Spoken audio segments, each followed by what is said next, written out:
Վրաստան, Թուրքիա, Իրան, Ադրբեջան։ Ինչ են անում Հայաստանի հարևանները։ Ինչ է կատարվում այդ երկրներում։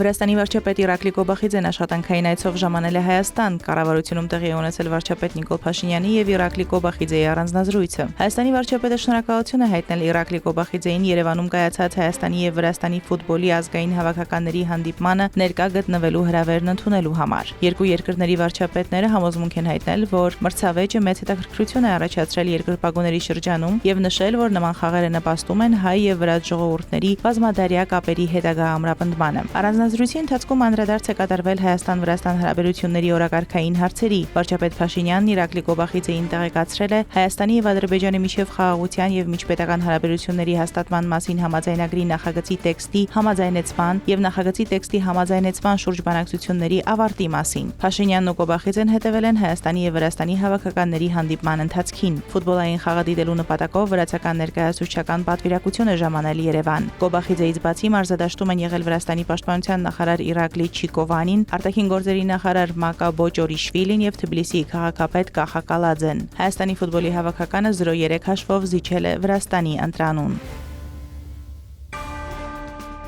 Թբիլիսիի քաղաքապետ Կախա Կալաձեն հայտարարել է, որ Վրաստանում պետական հեղաշրջման փորձն իրականացվել է օտարերկրյա ֆինանսավորմամբ։ Նրա խոսքով մարդիկ արդեն ամեն ինչ տեսնում են եւ դա միայն Վրաստանին չի վերաբերում։ Նա ընդգծել է, որ արտերկրից ֆինանսավորվում էին հարձակումները եկեղեցու, պատրիարքի, հավատքի եւ հոգեվոր արժեքների նկատմամբ։ Կալաձեի խոսքով բոլոր այն երկրներում, որտեղ այսպես կոչված գլոբալ պատերազմի կուսակցությունը չի կարողանում առաջ տանել իր շահերը, տեղի են ունենում հարձակումներ, ճնշումներ դատարանների վրա եւ հասարակության բևեռացում։ Ռումինիան դրա լավագույն օրինակն է։ Մենք արդեն բազմիցս հայտարարել ենք, թե ինչպես էին փորձում ճնշում գործադրել Վրաստանի դատարանների վրա, վերահսկողություն սահմանել դրանց նկատմամբ եւ ինչու էր դա նրանց պետք։ Ռումինիայում դատարանի միջոցով պարզապես չեղարկեցին նախագահական ընտրությունները։ Ընդդիմադիր տեխնացուին թույլ չտվեցին մասնակցել ընտրություններին, քանի որ նա սոցիալական հարթակում ավելի շատ գումար էր ծախսել, քան մյուս տեխնացուն։ Պատկերացնում եք, թե ինչ աբսուրդ է տեղի ունենում Եվրամիության անդամ երկրներից մեկում։ Կալաձեն վստահեցրել է, որ դատարանների վրա հարձակումները, Վրաստանի կառավարության վրա ճնշումները, երկրորդ ճակատ բացելու փորձերը, պատժամիջոցները, հասարակության բևեռացումը եւ սադրանքները հենց այս նպատակին են ծառայել։ Վրաստանի կառավարությունը հավակնոտ նպատակ ունի մինչև 2028 թվականը տնտեսություն 9 միլիարդ եվրոյի ներդրումներ ներգրավել, հայտարարել է Վրաստանի փոխվարչապետ էկոնոմիկայի եւ կայուն զարգացման նախարար Լևան Դավիթաշվիլին։ Reuters-ը տեսանյութ եւ հոդված է հրապարակել Վրաստանի մասին, որը երկիրը նկարագրում է որպես ռազմավարական առևտրային հանգույց արևելքի եւ արևմուտքի միջև։ Վրաստանի ներդրումային եւ բիզնես միջավայրը այդ երկրի արագ տնտեսական աճը եւ հնարավորությունները, որոնք Վրաստանն առաջարկում է ներդրողներին։ Դավիթաշվիլին նշել է, որ դրված նպատակին կարելի է հասնել այն բանի շնորհիվ, որ Վրաստանը հուսալի գործընկեր է միջազգային ընկերությունների համար։ Բացի այդ, երկրի մակրոտնտեսական կայունությունը կարևոր դեր կխաղա, ինչը շատ ուժեղ ազդանշան է միջազգային ներդրողների համար։ Մենք լավատես ենք եւ միայն մեր սուբյեկտիվ գնահատականը չէ, որ Վրաստանի տնտեսությունը կաճի շատ արագ տեմպերով։ Արժույթի միջազգային հիմնադրամի կանխատեսումների համաձայն Վրաստանի տնտեսությունը առաջիկա 5 տարում կաճի ավելի քան 5%-ով։ Դավիթաշվիլին նաև հավելել է, որ Վրաստանի կայուն աշխարհաքաղաքական միջավայրը հիմնարար գործոն է ներդրողների համար, ինչը նաև օգնել է երկրին վերջին 3 տարվա ընթացքում ներգրավել ավելի քան 5 միլիարդ դոլարի օտարերկրյա ուղղակի ներդրումներ։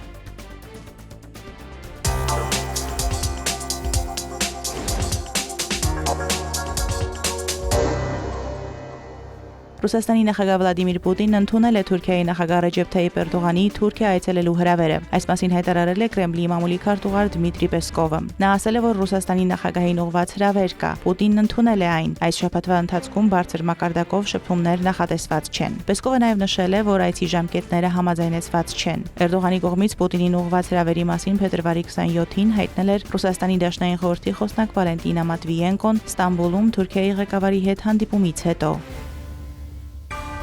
Թուրքիայի նախագահ Ռեջեփ Թայիփ Էրդողանն առաջին անգամ խոսել է իր գլխավոր մրցակից Էքրեմ Իմամօղլուի կալանավորման մասին։ Նա ասել է, որ գլխավոր ընդդիմադիր կուսակցությունը փորձում է քողարկել սեփական սխալները եւ խաբել մարդկանց թատերականությամբ։ Նրանք այնքան են կորցրել հավասարակշռությունը, որ մեր ոստիկանության վրա հարձակվելու դատավորների դատախազների հասցեին սպառնալիքներ հնչեցնելու վիճակում են։ Եթե ուշադրություն դարձնեք, ժողովրդահանրապետական կուսակցությունը եւ դրա լրատվամիջոցները չեն արձագանքում։ Չեն կարող արձագանքել թե կոռուպցիայի, թե գողության, թե դիպլոմի խնդրին։ Փոխարենը նրանք ընտրում են ժողովրդին քաղաքական կարգախոսներով խաբելու հեշտ ճանապարհը։ Մենք ընդդիմության թատերականության վրա վատնելու ժամանակ չունենք։ Էրդողանը վստահեցրել է, որ ժողովրդահանրապետական կուսակցության խնդիրները ոչ թե երկրի կամ ժողովրդի, այլ իրենց իսկ շտաբում գտնվող մի քանի հավակնոտ մարդկանց մտահոգություններն են։ Հազարավոր մարդիկ Ստամբուլում ամբողջ գիշեր անցկացրել են փողոցներում հաջակցություն իրենց քաղաքի ընդդիմադիր քաղաքապետ Էքրեմ Իմամօղլուի։ Նրանք պայքարում են իրենց ընդդիմադիր քաղաքապետի, ինչպես իրենք են անվանում, ոչ ժողովրդավարական կալանավորման դեմ։ Չնայած հավաքների արգելքին, ոստիկանական բրիգադների առկայությանը եւ տասնյակ ձերբակալություններին, բողոքի ակցիաները շարունակվել են Ստամբուլի տարբեր վայրերում, այդ թվում քաղաքապետարանի շենքի մոտ։ Ոստիկանությունը ջրցան մեքենաներ, ռետինե փամփուշտներ եւ արցունքաբեր գազ է կիրառել ցույցերը ցրելու համար։ Մենք չենք հրաժարվի պայքարից այնքան ժամանակ, քանի դեռ մեր իրավունքները վերականգնված չեն։ Կպայքարենք այնքան, մինչև ազատ արձակեն մեր քաղաքապետին։ Ընդդիմությունը հայտարարում է, որ Ստամբուլի քաղաքապետին ձերբակալել են քաղաքական նկատառումներով։ Իշխանությունը մեղադրում է Էքրեմ Իմամօղլուին փողերի լվացման, անօրինական եկամուտ ստանալու եւ ֆինանսական միջոցների ստվերային հոսքին առնչություն ունենալու համար։ Ըստ թուրքական լրատվամիջոցների, այս գործով ձերբակալվածների ընդհանուր թիվը գերազանցել է 100-ը։ Ստամբուլի կալանավորված քաղաքապետ Էքրեմ Իմամօղլուն սոցիալական ցանցերում իր էջերի միջոցով դիմել է Թուրքիայի նախագահ Ռեջեփ Թայիփ Էրդողանին նրան մեղադրելով կոռուպցիայի համար եւ կոչ է արել իշխող կուսակցությանը եւ դատական համակարգի անդամներին ընդդիմանալ անարդարությանը։ Դուք չեք կարող եւ չպետք է լռեք, այս իրադարձությունները դուրս են եկել մեր կուսակցությունների եւ քաղաքական իդեալների սահմաններից։ Գործընթացը այժմ վերաբերում է մեր ազգին, հատկապես ձեր ընտանիքներին, եկել է բարձրաձայնելու պահը։ Թուրքիայի գլխավոր ընդդիմադիր ժողովրդահանրապետական կուսակցության առաջնորդ Օզգյուր Օզելի հետ հանդիպումից հետո Քրդամետ դեմ ժողովուրդների հավասարություն եւ ժողովրդավարություն կուսակցության համանախագահ Թուլայ Հաթիմ Լողուլարին ասել է, որ Ստամբուլի քաղաքապետ Էքրեմ Իմամօղլուի կալանավորումը դիվերսիա է սոցիալական խաղաղության հասնելու փորձերի դեմ, ակնհայտորեն հողում անելով խաղաղ գործընթացին այն բանից հետո, երբ քուրդ զինյալները խոստացել էին զինաթափվել։ Օզելը Ստամբուլի քաղաքապետարանի շենքում հանդիպել է նաեւ Անկարայի քաղաքապետ Մանսուր Յավաշի հետ։ Օզելը հայտարարել է, որ Իմամօղլուին նախագահի ընտրությանը մասնակցելու դեմ ուղղված ցանկացած քայլ միայն կամրապնդի իրենց կուսակցության հանդեպ աջակցությունը եւ ցանկացած թեկնածու ընտրությունում կհաղթի Էրդողանին։ Թուրքիայի ազգային մեծ ժողովում իշխող Արդարություն եւ զարգացում կուսակցության եւ ընդդիմադիր ժողովրդահանրապետական կուսակցության падգամավորների միջև վիճաբանություն է տեղի ունեցել, որը վերածվել է քաշքշուկի։ Այս մասին հաղորդում են թուրքական լրատվամիջոցները։ Ստամբուլի ընդդիմադիր քաղաքապետ Էքրեմ Իմամօղլուի կալանավորումից հետո ժողովրդահանրապետական կուսակցության խորհրդարանական խմբակցության падգամավորները նույն օրը որպես բողոքի գործողություն գրավել էին խորհրդարանի ամբիոնը։ Հաջորդ օրը նիստում ամբիոնի գրավում տեղի չի ունեցել, սակայն լարվածություն է առաջացել իշխանական եւ ընդդիմադիր ուժերի падգամավորների միջև։ Նիստի ընթացքում ընդմիջում է հայտարարվել եւ այդ ժամանակ երկու խմբակցությունների падգամավորները մոտեցել են միմյանց եւ քաշքշուկ է սկսվել։ Թուրքիայի Մերսին քաղաքից падգամավոր Ալի Մահիր Բասարիրը, որը ժողովրդահանրապետական կուսակցության փոխնախագահն է, ոցանելիքի փոքր շիշը նետել է իշխող Արդարություն եւ զարգացում խմբակցության падգամավորների վրա։ Բասարիրը նշել է, որ ներողություն չի խնդրելու իր արարքի համար։ Նախազգուշացում ստանալուց հետո նրա եւ Արդարություն եւ զարգացում խմբակցության падգամավորների միջև կարճատև քննարկում է եղել։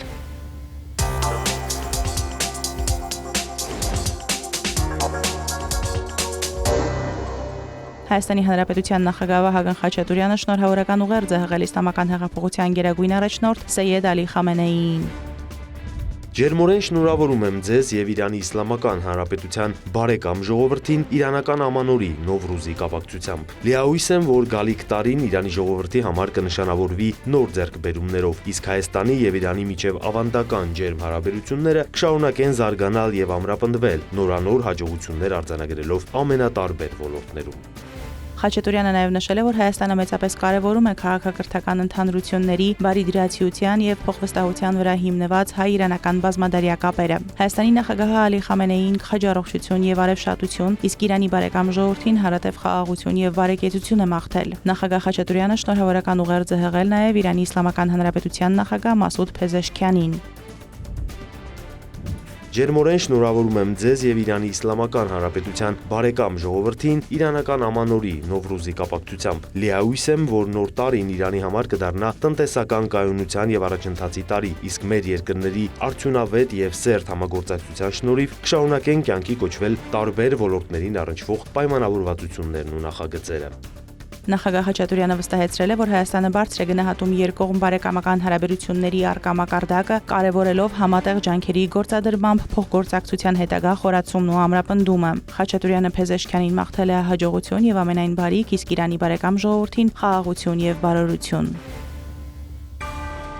Իրանի արտգործնախարար Աբբաս Արաղչին նշել է, որ ճնշումների, սպառնալիքների եւ պատժամիջոցների ուժեղացման պայմաններում Թեհրանն ուղիղ բանակցություններ չի վարի։ Մենք կպատասխանենք Թրամփի նամակին առաջիկա օրերին եւ կուղարկենք այն համապատասխան խողովակներով։ Թրամփի նամակը հիմնականում սպառնալից բնույթ է կրում, միևնույն ժամանակ պնդում է, որ կան նաեւ հնարավորություններ։ Մենք կանադառնանք ինչպես սպառնալիքներին, այնպես էլ հնարավորություններին։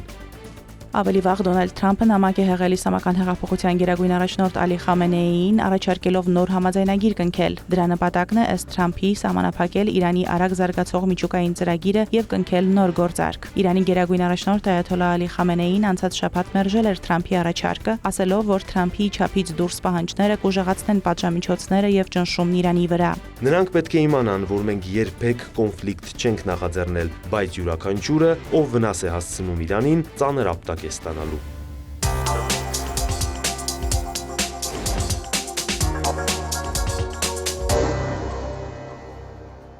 Հայաստանի եւ Ադրբեջանի միջև հարաբերությունների կարգավորման աջակցելու հարցերով նախարարի հատուկ ներկայացուցիչ Յուրի Խովայևը պատրաստ է ժամանել տարածաշրջան համապատասխան խորհրդակցություններ անցկացնելու համար։ Այս մասին ամենշաբաթյա ճեպազրույցի ժամանակ հայտարարել է Ռուսաստանի արտգործնախարարության պաշտոնական ներկայացուցիչ Մարիա Զախարովան։ Մենք առաջին հերթին ողջունում ենք այն առաջընթացը, որը ձեռք է բերվել Բաքվի եւ Երևանի միջև խաղաղության գործընթացում։ Խաղաղության համաձայնագրի տեքստի շուրջ բանակցությունների ավարտը եւ Ադրբեջանի եւ Հայաստանի միջև միջպետական հարաբերությունների հաստատումը։ Սա նշանակալի քայլ է Հարավային Կովկասում երկար սպասված անվտանգության եւ բարգավաճման ուղղությամբ։ Զախարովան նաև շտապել է նկատել, որ խաղաղության օրակարգում դեռ կան մի շարք հարցեր, որոնք լուծման են սպասում։ Դրանց թվում են տարածաշրջանում տրանսպորտային եւ տնտեսական կապերի ապաշրջափակումը, սահմանազատումը եւ հումանիտար բլոկը։ Ռուսաստանի արտգործնախարարության պաշտոնական ներկայացուցիչն անդրադարձել է նաև վերջին օրերին Ադրբեջանի պաշտպանության նախարարության տարածած ապատեղեկատվությանը։ Ասել է, որ Ռուսաստանը չի կարող չանհանգստանալ այդ հարցով եւ նշել, որ իր խոսքով վերջին շրջանում ավելի հաճախ են հաղորդվում երկու երկրների սահմանին լարվածության աճի մասին։ Իհարկե, մենք մեր գործընկերներին խստորեն կոչ ենք անում զսպվածություն ցուցաբերել եւ խուսափել ցանկացած գործողություններից, որոնք կարող են սրել իրավիճակը։ Բոլոր ի հայտ եկած խնդիրները պետք է լուծվեն բացառապես խաղաղ, քաղաքական եւ դիվանագիտական եղանակներով։ Զախարովան նաև նշել է, որ Մոսկվան կողմ է, որ Բաքուն եւ Երևանը հնարավորինս շուտ վերադառնան ամենաբարձր մակարդակով 2020 եւ 2022 թվականներից սկսած եռակողմ համաձայնագրերի փաթեթի իրականացմանը։ Ռուսաստանն ադրբեջանական կողմին է փոխանցել Բաքվում Ռուսաստանի տան շուրջ ստեղծված իրավիճակի կարգավորման առաջարկները եւ փոխադարձ կառուցողական մոտեցում է ակնկալում։ Այս մասին իր ամենաշաբաթյա ճեպազրույցի ժամանակ հայտարարել է Ռուսաստանի արտգործնախարարության պաշտոնական ներկայացուցիչ Մարիա Զախարովան։ Բաքվում Ռուսաստանի տան շուրջ ստեղծված իրավիճակի կարգավորման մեր առաջարկները փոխանցվել են մեր գործընկերներին։ Հուսով ենք, որ ադրբեջանական կողմը կառուցողական մոտեցում կցուցաբերի եւ արագ կհասնեք որևէ փոխզիջումային լուծման։ Բաքվում գտնվող Ռուսաստանի տունը շատ կարևոր դեր է խաղում մշակութային եւ հումանիտար մերձեցման կամ ավելի ճիշտ Ռուսաստանի Դաշնության եւ Ադրբեջանի միջև մշակույթի եւ արվեստի բնագավառում կապերի ապահովման գործում։ Զախարովան նաեւ տեղեկացրել է, որ Բաքվում Ռուսաստանի տան գործունեությունը վերահսկելու հարցը մարտի 16-ից 18-ը Ադրբեջան այցի ընթացքում քննարկվել է Ռուսաստանի Դաշնության խորհրդի նախագահ Վալենտինա Մատվիենկոյի մասնակցությամբ։ Մարոտ Հարվերդյան, Հարևաններ։